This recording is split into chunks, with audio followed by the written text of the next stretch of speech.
तो हमने जैसे कि पहले वीडियोस में पढ़ा था कि हमारा माइटोकॉन्ड्रिया की inner membrane is highly impermeable, यानी वो बहुत कम मॉलिक्यूल्स को अंदर आने देती है।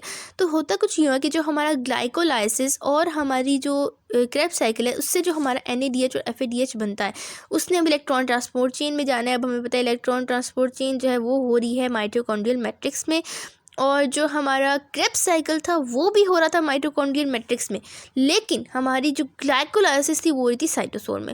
अब जो क्रेब्स साइकिल में NADH और FADH2 बना है वो तो मैट्रिक्स में ही है, तो वो इजीली जो है वो हमारी इलेक्ट्रॉन ट्रांसपोर्ट चेन में इनकॉर्पोरेट हो जाएगा। लेकिन जो ग्लाइकोलाइसिस के नतीजे में NADH बना है, उसको आने के लिए इलेक्ट्रॉन ट्रांसपोर्ट चेन में मेम्ब्रेन से गुजरने की ज़रूरत है, लेकिन हमारी मेम्ब्रेन तो इम्परमिएबल है। अब वो क्या करे? How it is possible that the NADH produced in the glycolysis can enter the mitochondrial inner membrane?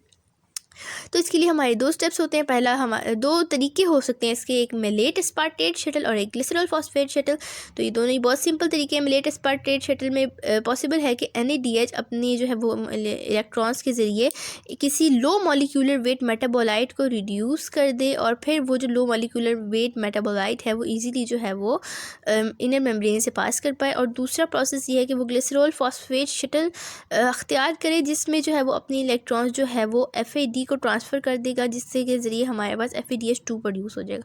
Basically NADH इसमें अपने इलेक्ट्रॉन्स ग्लिसरॉल 3 फॉस्फेट को दे देता है, जो कि इनर मेम्ब्रेन से पास करने के बाद अपनी इलेक्ट्रॉन जो है वो FAD को दे देती है, जिसके नतीजे में FADH2 हमारा फॉर्म हो जाता है। तो इस तरह इन दो प्रोसेसेस से low molecular weight metabolite in malate aspartate shuttle and transferring electron to glycerol 3 phosphate and then to FAD, these two ways or these two methods will help out the NADH produced in the glycolysis to enter the mitochondrial membrane.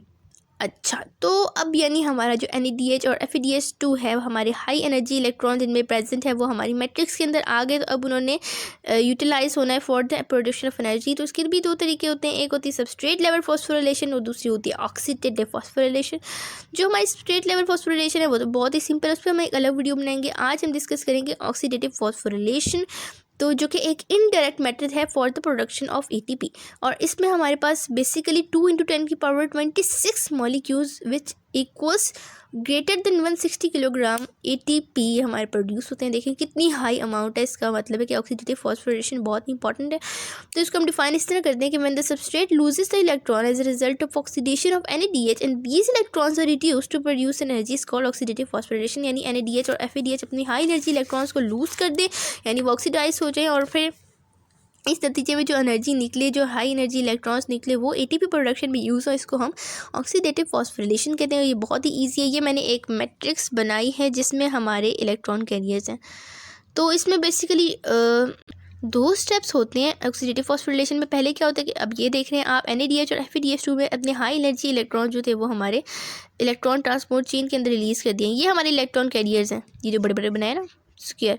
तो अब ये electron high energy electron will pass through a series of the electron carrier.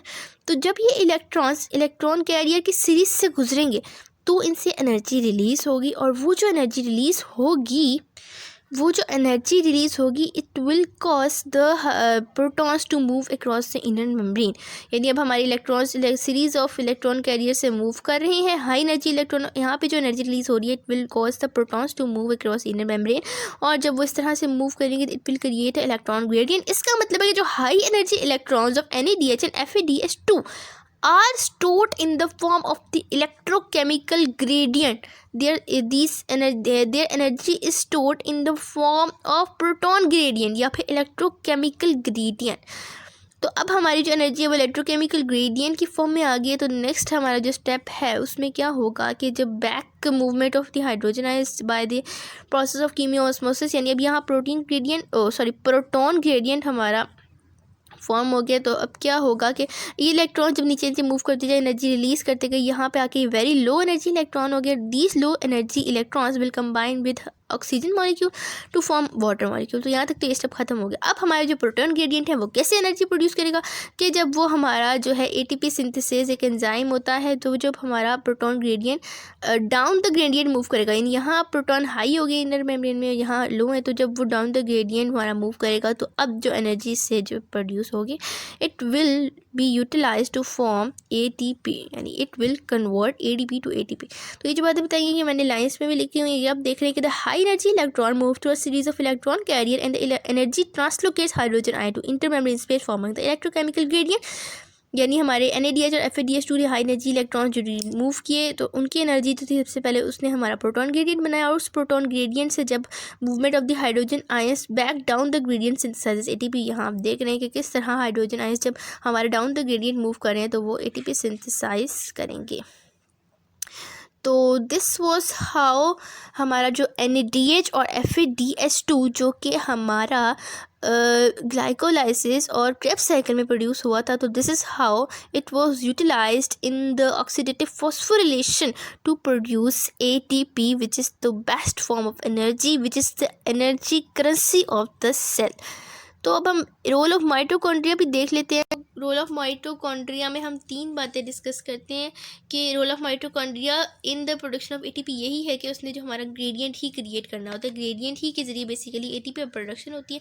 तो इसके लिए हमें 3 चीज़ों की ज़रूरत हमने याद रखनी है। पहला, system to generate ionic gradient, membrane to maintain ionic gradient and mechanism to utilise ionic gradient. यानी किस तरह से हमारा जो था वो हाई एनर्जी इलेक्ट्रॉन्स की मदद से उनके सिस्टम से हमारा आयोनिक ग्रेडियंट जनरेट हुआ, और फिर माइटोकॉन्ड्रियल मेम्ब्रेन ने हमारे इस ग्रेडियंट को मेंटेन किया, और फिर ATP सिंथेसिस या फिर कीमियो ऑस्मोसिस के मैकेनिज्म ने किस तरह हमारे ग्रेडियंट को यूटिलाइज किया कि proton down the gradient move किए और हमारी ATP किस तरह सिंथेसाइज हुई और ये ग्रेडियंट किस तरह यूटिलाइज हुआ। तो आज के लिए इतना काफ़ी है। Thank you so much. I hope you all understand. Bye bye.